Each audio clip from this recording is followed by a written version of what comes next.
यहाँ पर देखिए कुछ सीटें आपका दी गई थी। अब इसके अलावा देखिए निर्वाचन क्षेत्र यहाँ दिखाया गया। आंध्र प्रदेश का निर्वाचन क्षेत्र 25, अरुणाचल प्रदेश का 2, इस तरह आपका बहुत सारा दिया हुआ है। आप झारखंड का मेनली को याद कर लीजिए, क्योंकि हम लोग झारखंड में रहते हैं। तो झारखंड का कितना दिया हुआ है? 14 दिया हुआ है। तो झारखंड का अगर निर्वाचन क्षेत्र की अगर बात करें तो वो आपका 14 है। तो ये सारा दिया हुआ है, आप पढ़ लीजिएगा। अब आता है निकायों में 1/3 सीटें महिलाओं के लिए आरक्षित भी की गई है। किसके लिए? ये देख लीजिए, ऊपर में देखिए लिखा हुआ भी था आपका, ये सेंटेंस को मिला लीजिएगा। ग्रामीण और शहरी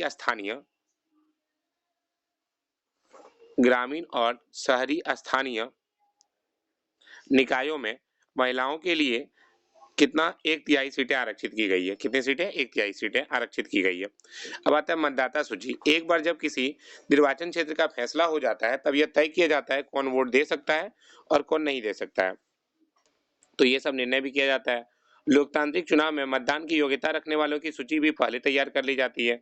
इसको हम लोग क्या बोलते हैं? तो मतदान की सूची कहा जाता है, या फिर इसे मतदाता सूची भी कहते हैं। हालांकि ये आप लोग को पता ही होगा, तो हम बोलेंगे नहीं लिखिएगा। जो आपको पता होगा थोड़ा सा आप स्किप भी कर सकते हैं। और इसे आम बोलचाल की भाषा में क्या कहा जाता है? वोटर लिस्ट कहा जाता है। तो मतदाता सूची को क्या बोलते हैं? वोटर लिस्ट के नाम से भी जाना जाता है, ध्यान रखिएगा। अब आता है, बस यही सारी चीज है। इसके अलावा मताधिकार से किसी को वंचित नहीं किया जा सकता, चाहे आप अमीर हैं, गरीब हैं, शिक्षित हैं, अशिक्षित हैं, दयालु हैं, नहीं है, किसी आधार पर भेदभाव नहीं कर सकते हैं। हमारे देश में 18 साल से ऊपर के सभी व्यक्तियों को वोट देने का अधिकार है, ठीक है। और नागरिकों की जाति, धर्म, लिंग कुछ भी हो, कोई फर्क नहीं पड़ता है, सभी लोग वोट दे सकते हैं। जो भी हो उसे मत देने का अधिकार है। अपराधियों और दिमागी असंतुलन वाले कुछ लोगों को वोट देने के अधिकार से वंचित किया जा सकता है, लेकिन ऐसा सिर्फ बेहद खास स्थिति में होता है। कोई कोई असंतुलन, अगर किसी का दिमागी असंतुलन है तो उनको वोट देने से वंचित किया जा सकता है। लेकिन नॉर्मली क्या होता है? सभी सक्षम मतदाताओं का नाम मतदाता सूची में हो, यह व्यवस्था करना सरकार की जिम्मेदारी है। अब मतदाता सूची का पुनः नवीकरण कब किया जाता है? हर 5 वर्ष में किया जाता है। और बीच बीच में क्या होता है? बहुत सारी चीजों को काटा जाता है। जैसे कुछ लोगों की मृत्यु हो गई है तो उन लोगों को हटा दिया जाता है, ठीक है। या हो सकता है उस इलाके से बाहर चले गए हैं, तो ऐसी स्थिति में भी क्या होता है? उनका नाम को काट दिया जाता है। और अब जो है फोटो भी डाला जा रहा है पहचान पत्र पे, ताकि आसानी से पता कर किया जा सके कि कौन है। इस बात का भी ध्यान रखा जाता है कोई भी दूसरा कोई वोट न डाल सके।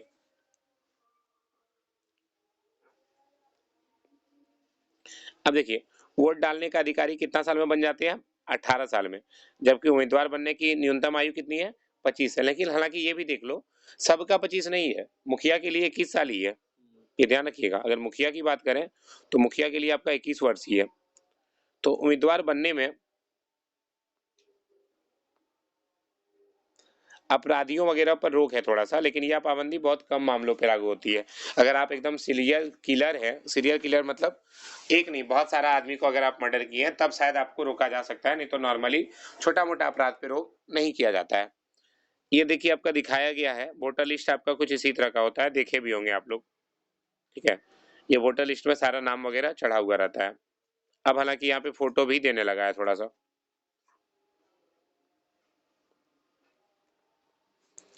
इसके अलावा राजनीतिक दल क्या करते हैं? अपने उम्मीदवारों को मनोनीत करते हैं। ये ध्यान रखिएगा, राजनीतिक दल अपने उम्मीदवारों को मनोनीत करते हैं जिन्हें पार्टी का चुनाव चिन्ह और समर्थन मिलता है। पार्टी के मनोनयन को बोलचाल की भाषा में टिकट कहते हैं। उसके बाद जो लड़ना चाहता है उसको एक नामांकन पत्र भरना पड़ता है। जो व्यक्ति चुनाव लड़ना चाहते हैं उनको नामांकन पत्र भरना पड़ता है, कुछ रकम जमानत के रूप में जमा करानी पड़ती है। इसके अलावा हाल ही में सर्वोच्च न्यायालय के निर्देश पर उम्मीदवारों में एक घोषणा पत्र भरवाने की नई प्रणाली शुरू हुई है। ये क्वेश्चन बहुत इंपॉर्टेंट हो जाएगा, ध्यान रखिएगा कि सर्वोच्च न्यायालय के निर्देश पर उम्मीदवारों को अब क्या बोलना गया है? घोषणा पत्र भरने के लिए कहा गया है, ये ध्यान रखना है। और उम्मीदवार अपना ब्यौरा भी देता है, वैधानिक घोषणा करता है कि भाई मेरे पास क्या क्या चीज है, मतलब मेरे पास इनकम कितना है, मेरा परिवार में सदस्य कितना है, मेरे ऊपर कौन कौन सा आपराधिक मामला चल रहा है, ये सारा बात भी बताना पड़ता है। क्या कुछ पूछना चाह रहे हैं? बोलिए।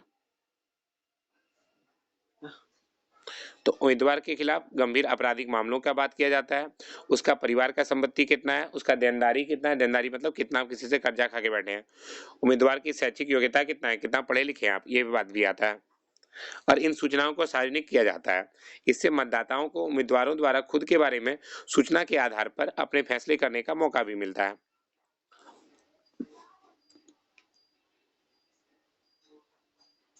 लेकिन देखो, ये सब शैक्षिक योग्यता हालांकि चाहिए नहीं, आपके पास है तो बढ़िया बात है, आप पढ़ा लिखा है तो बढ़िया है, नहीं है तो भी बढ़िया बात है।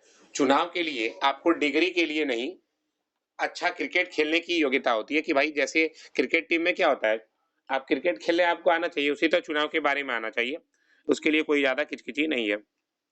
विधायक या सांसद की सबसे बड़ी योग्यता क्या है भाई? वह अपने क्षेत्र के के लोगों की समस्याओं को समझ सके, उसका प्रतिनिधित्व कर सके, और वे यह काम कर रहे हैं या नहीं, इसी की परीक्षा उनके लाखों वोटर हर एक 5 साल में रोज लेते हैं। ये परीक्षा कौन लेता है? वोटर लोग लेता है, मतलब हम लोग लेते हैं। हम लोग को लगता है सही आदमी है तो वोट देते हैं, नहीं लगता है तो नहीं देते हैं। और एक डाटा यहाँ पर दिया हुआ है कि अगर लोकतंत्र की मूल भावना, अगर शैक्षिक योग्यता का शर्त लगाया जाए, जैसे बहुत सारे लोग बोलते हैं ना कि भाई हम लोग को एग्जाम देने के लिए इतना पढ़ना पड़ता है, तो इन लोग के ऊपर भी लगाना चाहिए कुछ ना कुछ नियम। तो अगर शैक्षिक योग्यता को लगा दिया जाए तो इसका मतलब होगा देश के अधिकांश लोगों को चुनाव लड़ने के मौलिक अधिकार से वंचित करना। जैसे अगर बोल दिया जाए उम्मीदवारों को बीए, बीकॉम या बीएससी का स्नातक डिग्री को करना अनिवार्य किया गया, तो 90% से ज्यादा नागरिक चुनाव लड़ने के लिए अयोग्य हो जाएंगे। ठीक है, क्योंकि अभी भी इंडिया का 90% ऐसे पर्सन है जो लोग पढ़े लिखे नहीं हैं।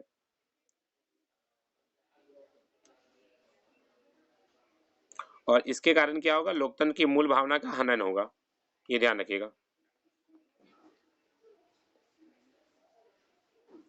अब देखिए, ये आपका एक क्वेश्चन दिया हुआ है, ये आपको सोच करके बनाना है, हालांकि आप लोग सभी बना सकते हैं, बहुत आसान है। करा सार्वभौमिक व्यस्क मताधिकार मतलब क्या होगा? 18 वर्ष और उससे ऊपर के सभी नागरिकों को वोट देने का अधिकार। ठीक है,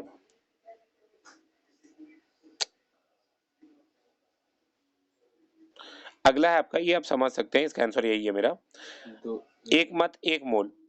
इसका मतलब क्या होगा? हर चुनाव क्षेत्र में नहीं, सभी को पार्टी बनाने या चुनाव लड़ने की आजादी है। ठीक है,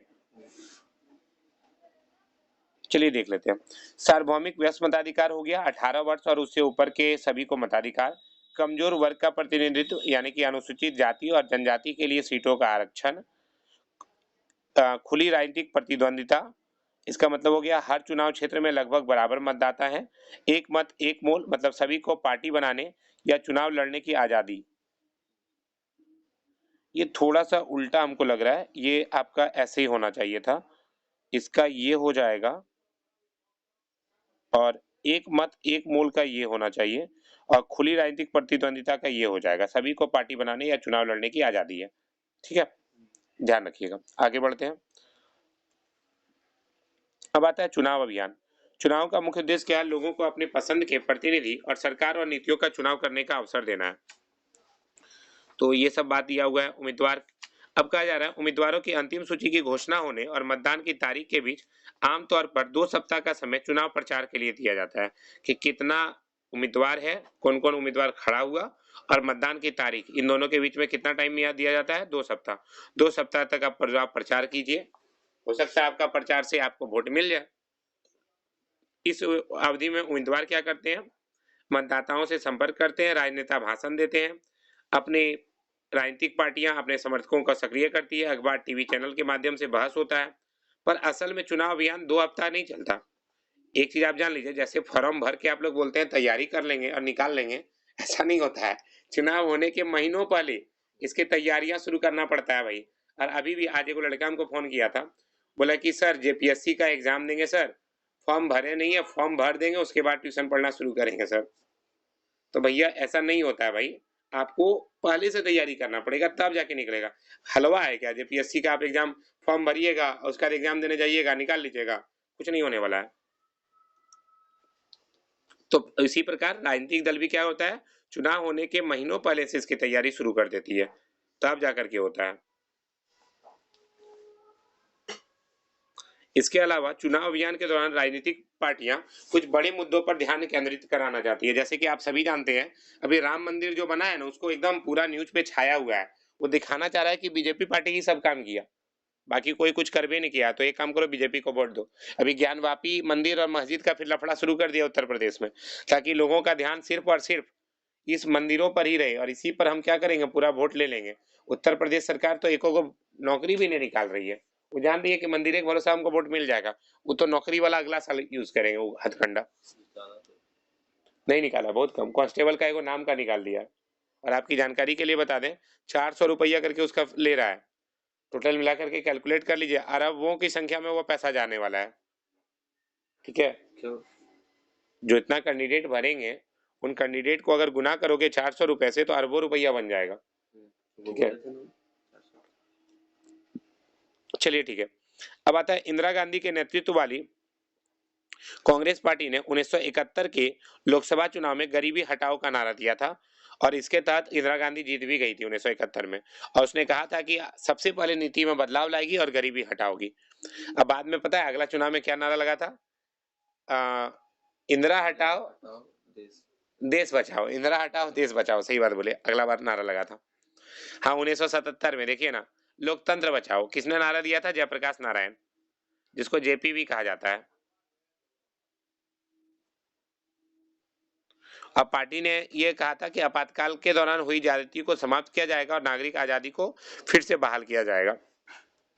वामपंथी दलों ने 1977 में पश्चिम बंगाल विधानसभा चुनाव में जमीन जोतने वाले को नारा दिया था कि भाई जमीन जोतने वाले का हर चीज होना चाहिए। 1983 की बात करें तो आंध्र प्रदेश 1983 के आंध्र प्रदेश के विधानसभा चुनाव में तेलुगु देशम पार्टी के नेता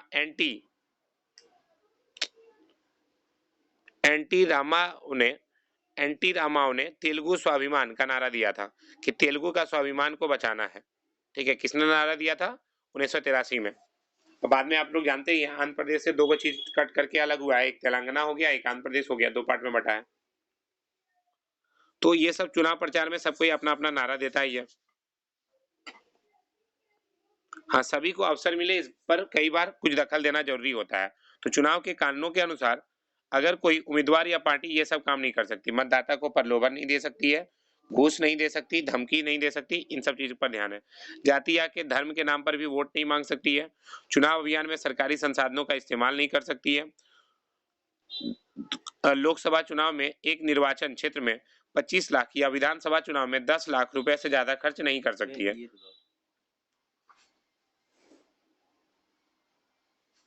नहीं, ये आपका 10 लाख होगा। ये देखो, मेन कारण ये है ना कि आपका जो पुराना किताब है उसमें पुराना डाटा दिया है, नया किताब में नया डाटा दिया हुआ है। ठीक है, तो ये भी आप हालांकि लिख सकते हैं कि चुनाव के कानूनों के अनुसार क्या क्या चीज पे ध्यान रखा जा सकता है, तो इन सब चीजों पे ध्यान रखा जाता है। हालांकि एक बात और है कि पार्टी लोग तो एकदम पुरकस खर्चा करती है, सिर्फ मुखिया का चुनाव में 10 लाख खर्चा हो जाता है, तो ये तो एकदम आम बात है। लेकिन हाँ, नियम के अनुसार आप इससे ज्यादा नहीं कर सकते। अगर कोई खोंच दिया तो वो पार्टी जो भी खर्चा कर रही है उसको उसका टिकट रद्द भी किया जा सकता है। ठीक है, आगे बढ़ते हैं। लेकिन कोई खर्चा करेगा तो बता के थोड़ी करेगा कि हम इतना खर्चा कर रहे हैं। तो हमारे देश की सभी राजनीतिक पार्टियों ने चुनाव प्रचार की आदर्श आचार संहिता को स्वीकार भी किया है। चुनाव पार्टी जो बात बोली है उसको उसने स्वीकार भी किया है। इसमें उम्मीदवारों और पार्टियों को यह सब करने की मनाही है। आप चुनाव प्रचार के लिए किसी धर्मस्थल का उपयोग नहीं कर सकते। ऐसा नहीं मंदिर में जाकर के आप कीजिए या मस्जिद में जाकर के, सरकारी वाहन का प्रयोग नहीं कर सकते हैं, या कोई भी सरकारी अधिकारियों का भी प्रयोग नहीं कर सकते हैं। यह बात का भी ध्यान रखना है। लेकिन वास्तव में बोले ना तो करता है। सब नेता लोग जान करके, अभी देखो राम मंदिर का सहारा लेकर के कहीं ना कहीं बीजेपी बहुत आगे बढ़ रहा है, ये वास्तविकता है। किसी बड़ी योजना का चुनाव की अधिघोषणा हो जाने के बाद मंत्री किसी बड़ी योजना का शिलान्यास नहीं कर सकते, नीतिगत फैसले या लोगों को सुविधा देने वाले वायदे भी नहीं कर सकते हैं। और चुनाव का आखिरी चरण क्या माना जाता है? मतदाताओं द्वारा वोट देना, ध्यान रखिएगा। और इस दिन को आमतौर पर चुनाव का दिन भी कहा जाता है। उसके बाद मतदाता सूची में के तहत वे लोग जाते हैं, फिर मतदान पत्र पे देखते हैं, जिसको वोट देने का है वो वोट डाल देते हैं। अच्छा, मतदाता के लिए अब किसका इस्तेमाल होने लगा है? इलेक्ट्रॉनिक वोटिंग मशीन, जिसको हम लोग ईवीएम भी कहते हैं।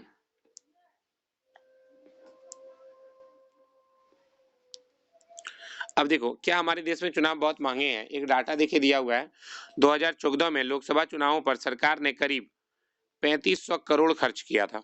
ध्यान रखिएगा, हिसाब लगाएं तो मतदाता सूची में दर्ज हर नाम पर 40 रुपए के करीब खर्च हुआ। तो पार्टियां उम्मीदवार बहुत ज्यादा खर्चा करती है। कुल खर्च के अनुमान के अनुसार सरकार पार्टी और उम्मीदवारों का कुल खर्च करीब 30,000 करोड़ हुआ होगा, अर्थात प्रति मतदाता करीब 500 रुपए। कुछ लोग कहते हैं चुनाव हमारी जनता पर एक बोझ भी है और हर कोई 5 साल का बोझ नहीं उठा सकता, तो बहुत सारे रीजन भी है। अब देखिए यहाँ पर कुछ डाटा भी दिया है कि 2005 में सरकार ने फ्रांस में से 6 परमाणु पनडुब्बी खरीदने का फैसला किया। प्रत्येक पनडुब्बी की कीमत कितनी है? 300 करोड़, सॉरी 3000 करोड़। तो सरकार दूसरा भी काम करती है, ऐसा नहीं है नहीं करती है। दिल्ली में 2010 में राष्ट्रमंडल खेलों का आयोजन हुआ, इस पे 20,000 करोड़ से भी ज्यादा खर्च हुए। ठीक है, तो क्या चुनाव को महंगा माना जा सकता है? तो नहीं, चुनाव महंगा नहीं है, कहीं ना कहीं उसमें बहुत सारे लोगों को रोजगार भी मिलता है, तो चुनाव को महंगा नहीं माना जा सकता। अन्य भी बहुत सारी चीज ऐसे हैं जहाँ पे खर्च बहुत ज्यादा होता है। अब देखिए गुलबर्गा की बात आता है। गुलबर्गा कहाँ का है? राजस्थान का है। गुलबर्गा एक जगह है जो कि राजस्थान का जगह है। तो यहाँ पर देखिए 2014 में कुल 8 उम्मीदवारों ने चुनाव लड़ा था। यहाँ की मतदाताओं की संख्या 17.2121 लाख थी। इनमें से 9.98 लाख लोगों ने मताधिकार का प्रयोग किया। कांग्रेस पार्टी के उम्मीदवार मल्लिकार्जुन खड़गे को 5.07 लाख वोट मिले थे। कब? 2014 में। यह कुल पड़े मतों यहाँ कुल पड़े मतों का 50.82% था, लेकिन बाकी किसी भी उम्मीदवार से ज्यादा वोट पाने के कारण उन्हें गुलबर्गा संसदीय क्षेत्र में सांसद निर्वाचित कर दिया गया। तो देखो एक चीज ये भी बताया जा रहा है इसमें कि भारत की जो चुनाव प्रणाली है उसमें एक ही नियम है, जो सबसे आगे वही जीते। आपका विरोध कितना उसे मतलब नहीं है, जो सबसे आगे रहेगा वही जीत जाएगा। अब यहाँ पर देखिए सारा उम्मीदवार का परिणाम भी दिया हुआ है। 2014 का ये परिणाम है। तो 2014 में गुलबर्गा में कौन जीता था? मल्लिकार्जुन खड़गे जीता था। ठीक है, तो ये आपका एक डाटा दिया हुआ है। आज की क्लास इतने ही रहने देते हैं, अगला नेक्स्ट वीडियो में। Bye, see you.